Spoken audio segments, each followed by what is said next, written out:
ভারতে থেকে কিছু সেকুমাকু লিবরানরা ভারতের দুর্নাম করতে সারাদিন ব্যস্ত থাকে, কিন্তু তাদের কাছে যখন আমেরিকা ও চায়নার কথা বলা হয় তখন তারা বলে, আরে দেখো कैसे चाइना 2070 में जी रहा है, अरे देखो अमेरिका कैसे 2080 में जी रहा है, अरे भारत का क्या होगा, भारत गरीब होता जा रहा है, भारत का युवा के पास नौकरी नहीं है, चौकीदार चोर है, देश को बेच दिया। बात तो सही है। এরকমই কিছু মানুষ বলতে থাকে। কিন্তু আজকে আমি আপনার সামনে তুলে ধরবো চায়নার ডার্ক রিয়ালিটি। হ্যাঁ, আপনারা ঠিক শুনছেন। চীনের যেই বাইরের ভিউগুলি সেগুলি আমরা দেখতে পাই, কারণ চাইনিজ গভর্নমেন্ট কি করে, কিছু ইনফ্লুয়েন্সদেরকে টাকা দিয়ে তাদের যে সেই সিটিগুলি ডেভেলপ করেছে সেই সব সিটির ভিডিও এবং ভিউ দেখিয়ে পুরো বিশ্বকে চমকে রেখেছে। কিন্তু তার বাইরের যেসব ডার্ক রিয়ালিটিগুলি আছে সেগুলি কিন্তু চায়না দেখায় না। এটা হচ্ছে চায়নার ডার্ক রিয়ালিটি, একবার ভালো করে দেখুন।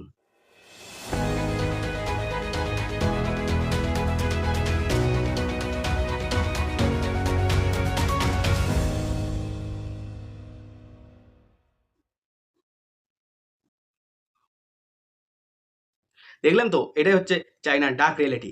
চায়না হচ্ছে এমন একটি দেশ যেখানে সরকার হচ্ছে স্বৈরাচারী, সরকারের উপরে কিছু বলার ক্ষমতা কারো নেই, এবং সরকার তার ভালো পছন্দ মতো যা খুশি করতে পারে। সেই জন্য সরকার তার যেসব ডেভেলপমেন্ট প্রজেক্ট সেগুলি মানুষকে দেখায় এবং ডার্ক রিয়ালিটিটা তারা চাপা দিয়ে রাখে। এরকম করেই চায়না সারা বিশ্বের উপর কর্তৃত্ব এবং প্রভাব বিস্তার করছে, এবং আমাদের ভারতের কিছু চাইনিজ দালালরা আছে, তারা এগুলাকে প্রমোট করে থাকে। তো বন্ধুরা, আজকে পর্যন্ত। যদি ভিডিওটি ভালো লাগে বেশি বেশি করে শেয়ার করতে হবে। ধন্যবাদ।